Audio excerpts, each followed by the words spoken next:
নমস্কার, আমি চলে এসেছি রূপা কিচেন এড কুকিংয়ে। অন্য দিনের মতন একটা সুন্দর রেসিপি নিয়ে চলে এসেছি। আজকে এখানে আছে এই যে মুগের ডাল, এই যে শুকনো লঙ্কা, গোটা জিরে ফোড়ন দিয়ে মুগের ডাল হয়ে গেছে এখানটা।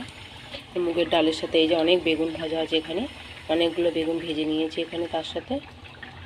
আর এখানে আছে এই যে মটরশুঁটি দিয়ে আলুর দম আছে, এখানে হচ্ছে এটা এখনও ঝোলটা শুকনো শুকনো হবে। এখানে এই যে আলুগুলো সিদ্ধ হয়ে গেছে, এখন ঝোলটা শুকাতে হবে। এবার তার জন্য চাপা দিয়ে রেখে দেবো কিছুক্ষণ। এই যে আলুর দমটা হয়ে গেছে এখানটায়, মটরশুঁটি দিয়ে আলুর দম। এবার এটাকে নামিয়ে ফেলবো। এই যে মটরশুঁটি দিয়ে আলুর দমটা হয়ে গেছে, এটাকে নামিয়ে ফেলেছি। আজকে আলুর দম হয়েছে। এখানে আছে বেগুন ভাজা, আর এখানে আছে এই যে মুগের ডাল। আজকে এইগুলোই হয়েছে। অবশ্যই রেসিপিগুলো প্রথম থেকে শেষ পর্যন্ত দেখবেন, কেমন হয়েছে অবশ্যই জানাবেন। ভালো লাগলে একটা লাইক করবেন। আশা করি রেসিপিগুলো খুব সুন্দর হয়েছে, ভালো লাগবে। আজকের রেসিপি এই পর্যন্তই। পরের দিন আবার অন্য রেসিপি নিয়ে চলে আসবো।